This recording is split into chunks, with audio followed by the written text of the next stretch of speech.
Welcome to NBC News. This is latest news for you. Washington, thousands of times a year, the nation's local police departments get phone company records allowing them to plot the movements of individual customers. On Wednesday, the U.S. Supreme Court considers whether access to that data should require a search warrant issued by a judge. The question comes at a time when cell phones are nearly ubiquitous. 95% of Americans now own one. The case is a challenge brought by a Michigan man, Timothy Carpenter, who was convicted of robbing a string of Radio Shack and T-Mobile stores after FBI agents used 3 months of cell phone records to show that he was near each one at the time of the crimes.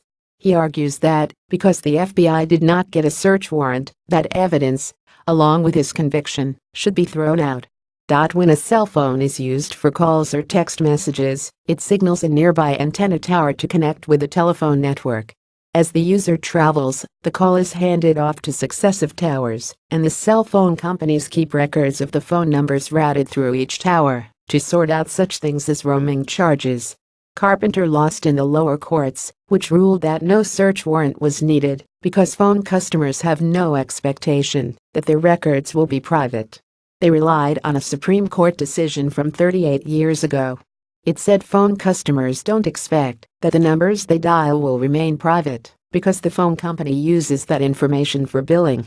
But Carpenter's lawyers say the reasoning of that decades-old case, when telephones were hardwired into the wall and didn't move, should not apply in the digital age.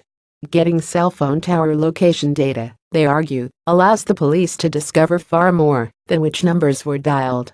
Knowing where a person's phone goes can tell you a great deal of private information about them, from where someone slept at night, at home, or in someone else's house 3 miles away, or if someone goes to a doctor or a psychiatrist, says Nate Wessler, a staff attorney with the American Civil Liberties Union.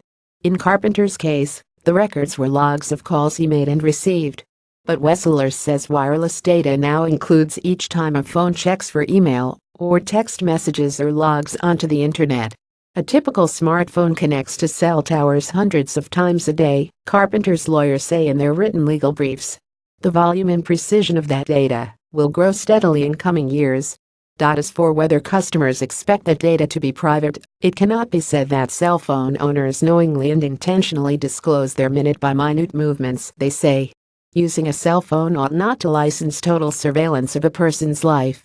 The Justice Department urges the court to uphold Carpenter's conviction and rule that no search warrant was required. Cell phone users voluntarily reveal to their providers information about their proximity to cell towers, so the providers can connect to their calls, the Trump administration's legal brief says. Users cannot reasonably expect that the providers will not reveal that business information to the government. In recent years, the justices have shown a willingness to extend digital age privacy protections. The Supreme Court has ruled that police need search warrants to search through the contents of smartphones or to attach a GPS tracking device to a car. The court will decide the case by late June.